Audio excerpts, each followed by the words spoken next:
Good morning, students. Students, in the continuation of chapter 7, compound interest. Students, today we will learn about derivation of formula for compound interest. Compound interest का formula derivate करना.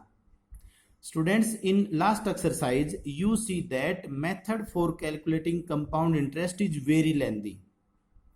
So let us try to find a shorter method for finding compound interest. So let us take a sum rupees as P. Suppose जो sum है principal जिसको हम मानते हैं उसको हम P से रिप्रेजेंट करते हैं. Let a sum of rupees P is compounded annually at the rate of R%. Rate को हमने R माना for time T years.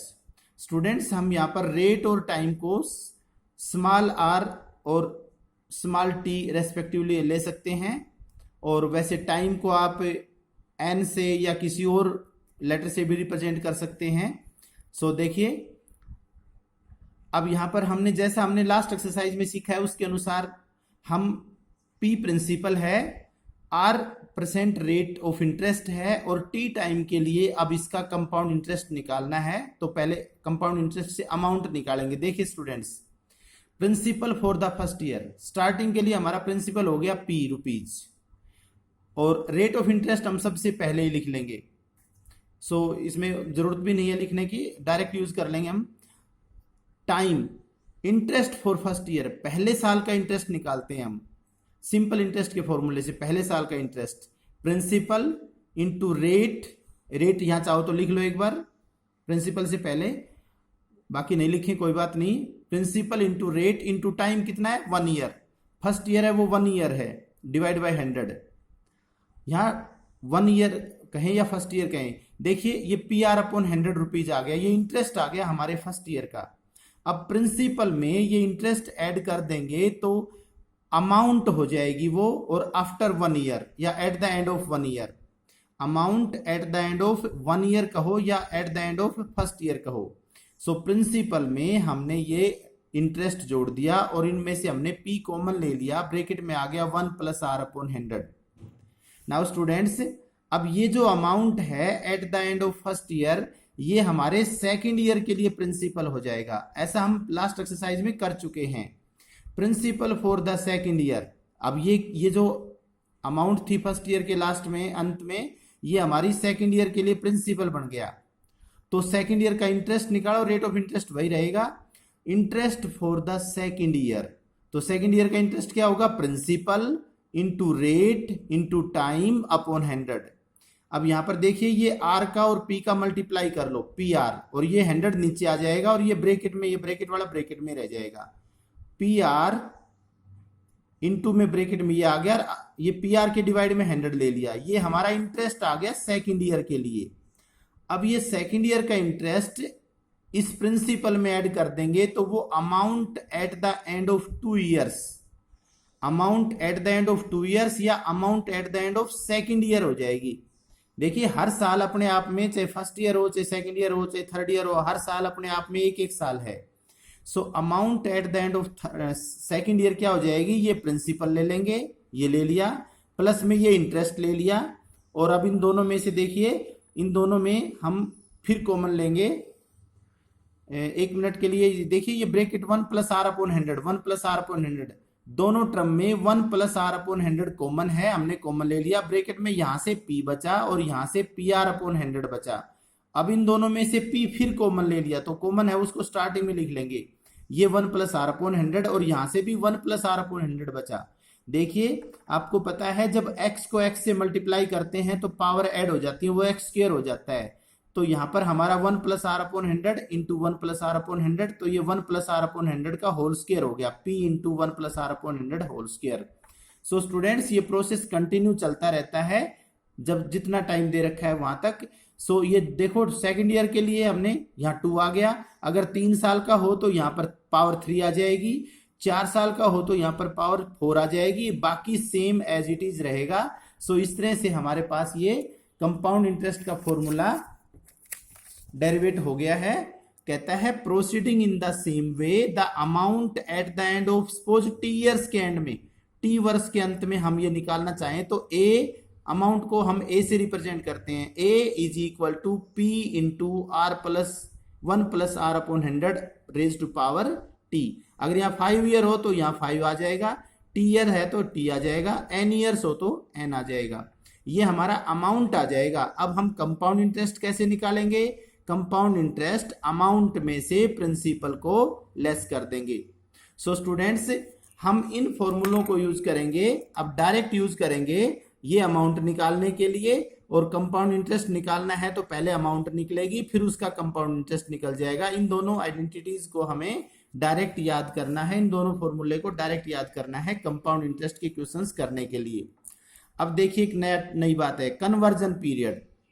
Conversion period क्या होता है?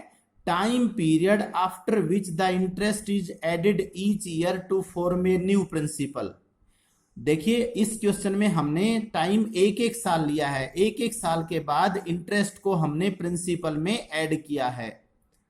तो कहता है कि जितना टाइम दे रखा है कि भाई हर एक एक साल बाद इंटरेस्ट प्रिंसिपल में ऐड कर दिया जाए, हर 6 मंथ बाद या हर हाफ ईयर बाद इंटरेस्ट प्रिंसिपल में ऐड कर दिया जाए।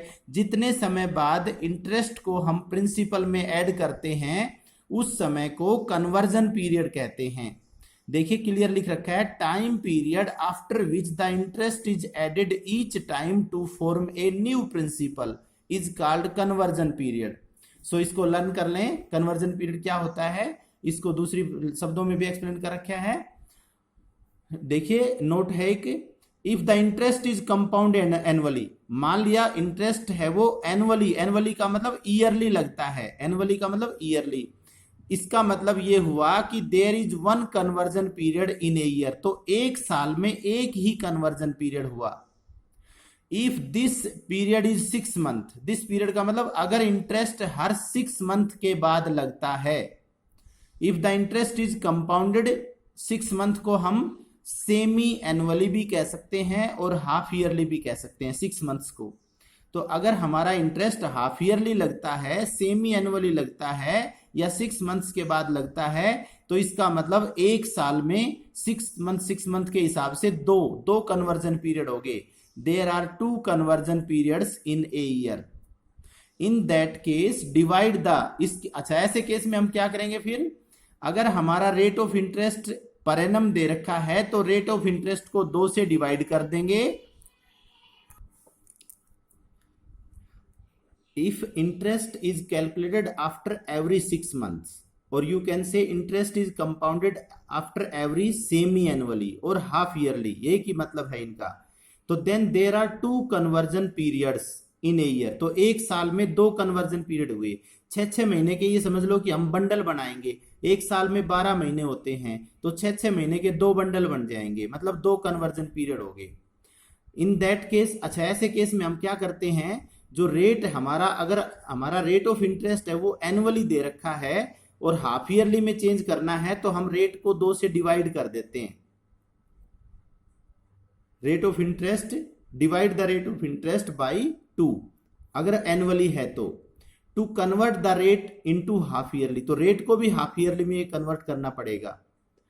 If this period is 3 month, अगर जो रेट ऑफ इंटरेस्ट कैलकुलेट करने का पीरियड है आफ्टर 3 मंथ हो, 3 मंथ को हम क्वार्टर बोलते हैं, क्वार्टरली हो, देन क्या होगा, इसका मतलब एक साल में 12 महीने होते हैं और उनमें 3-3 महीने के 4 बंडल बनते हैं, तो इसका मतलब 4 कन्वर्जन पीरियड हो गए।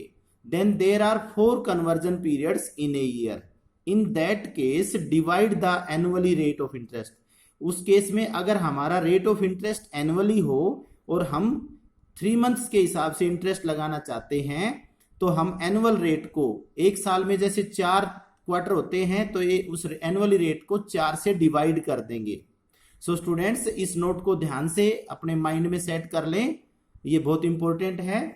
और अगर ये सेट हो गया तो इसका मतलब आप सभी क्वेश्चंस को बहुत इजीली समझ सकेंगे। Okay, now take questions from exercise 7.2. Calculate the amount and compound interest on, first है ₹15,000 for 2 years 10% per annum compounded annually। देखिए स्टूडेंट, यहां हम ये देखेंगे ब्याज कैसे लगता है। कंपाउंडेड एनुअली, एनुअली का मतलब हर साल ब्याज का हिसाब लगता है। ब्याज का जो कैलकुलेशन है वो एक एक साल बाद, एनुअली का मतलब हर साल के बाद होगी। तो फिर इसका मतलब हमारा टाइम भी ईयर्स में रहना चाहिए। एनुअली अगर लगता है तो टाइम भी एनुअली होना चाहिए, ईयर्स में होना चाहिए, और परसेंटेज है वो भी एनुअली होनी चाहिए। अमाउंट को ए से रिप्रेजेंट करते हैं और कंपाउंड इंटरेस्ट को सी आई से रिप्रेजेंट करते हैं। सो सबसे पहले फर्स्ट पार्ट में देखो, पहले प्रिंसिपल लिखो आप। प्रिंसिपल है 15,000 रुपीज, 2 ईयर्स है टाइम, और रेट है 10% पर एनम। स्टूडेंट्स यहां पर ये देखना है कि हमारा ब्याज का कैलकुलेशन है एनुअली लगता है, ईयरली लगता है, तो फिर रेट और टाइम दोनों ईयर में ही होने चाहिए। पर एनम का मतलब ईयरली होता है। सो ये बिल्कुल सीधा इसका अमाउंट निकाल देंगे, और अमाउंट के बाद में फिर कंपाउंड इंटरेस्ट हमारा अमाउंट में से प्रिंसिपल लेस कर देंगे। नेक्स्ट सेकंड पार्ट है। सेकंड पार्ट देखिए, सेकंड पार्ट में हमारे प्रिंसिपल ये हो गया, टाइम 1.5 ईयर हो गया, रेट 8% पर एनम हो गया। देखिए ये भी ईयर है, ये भी ईयर है। कंपाउंडेड हाफ ईयरली, इसको सेमी एनुअली भी कह सकता है, इसको 6 month, compounded after every 6 month ऐसे भी कह सकता है।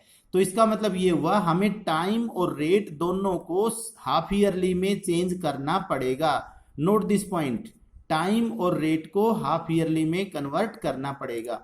सो देखिए इसमें सेकंड पार्ट में प्रिंसिपल हमारा 1,56,250 है, टाइम 1.5 ईयर हो गया, रेट 8%, ये ईयरली है देखो, और हम हाफ ईयरली में करेंगे तो आप एक बार हिसाब लगाइए, एक साल में 2 हाफ ईयर होते हैं और आधे साल में 1 हाफ ईयर, तो 1.5 साल में कितने हाफ ईयर हो गए? 3 हाफ ईयर्स, 3 हाफ ईयर्स, यानी कि कन्वर्जन पीरियड 3 हो गए इसमें, तो 3 हाफ ईयर्स हो गया। और ये एनुअली है, ये सालाना ब्याज है। अगर हम छमाही करेंगे तो साल का आधा होता है छमाही, तो इसको 2 से भाग कर दो, इसका आधा कर दो, 4%। अब इसके बाद जब 2 से भाग करेंगे तो ये पर एनम नहीं रहेगा, ये हाफ ईयरली हो जाएगा। स्टूडेंट्स इस बात को विशेष रूप से नोट कीजिए, जब इंटरेस्ट हाफ ईयरली कैलकुलेट होता है तो टाइम और रेट दोनों को हाफ ईयर्स में चेंज करना पड़ेगा। टाइम के तो हाफ ईयर्स बना लो, और इंटरेस्ट का ईयरली है तो उसका हाफ कर लो, 2 से डिवाइड कर दो। और अब इसमें ये टाइम लिया जाएगा, ये रेट लिया जाएगा, ये प्रिंसिपल लिया जाएगा, और इस तरह से हम अमाउंट निकाल देंगे। रेट अब 4 लेंगे और टाइम 3 लेंगे, और इस तरह से ये निकल गया। अब इसका कंपाउंड इंटरेस्ट भी निकल जाएगा। थर्ड पार्ट देखिए एक बार। फर्स्ट क्वेश्चन सबसे जरूरी है, ₹1 lakhs for 9 months eight 4% per annum compounded quarterly. यहां पर क्या है, 1 लाख रुपए है, टाइम 9 महीना है, और रेट 4% पर एनम है, और ब्याज लगता है क्वार्टरली। सो स्टूडेंट्स टाइम के भी क्वार्टर बनाओ। देखो 3 महीने का एक क्वार्टर होता है, और टाइम 9 मंथ दे रखा है, तो उसमें 9 मंथ में 3 क्वार्टर बनेंगे। अगर 1 ईयर होता तो 4 क्वार्टर बन जाते, तो यहां पर 3 क्वार्टर्स बन गए, क्वार्टर्स। अच्छा, rate percent per annum, per annum है, सालाना है, और एक साल में 4 क्वार्टर होते हैं, इसलिए इस रेट को 4 से डिवाइड करेंगे, 3 से डिवाइड मत करना इसको। एक साल में, ये एनुअली है तो एक साल में 4 क्वार्टर होते हैं, तो रेट को 4 से डिवाइड कर दो, 1% क्वार्टर लिया गया। अब ये प्रिंसिपल हो गया, ये टाइम हो गया, ये रेट हो गया। आप इसकी अमाउंट निकाल लीजिए, और अमाउंट जो निकलेगी उसमें से हम प्रिंसिपल लेस कर देंगे तो कंपाउंड इंटरेस्ट आ जाएगा। तो स्टूडेंट्स इसके बाद इसका कंपाउंड इंटरेस्ट आ जाएगा, ये कंपाउंड इंटरेस्ट।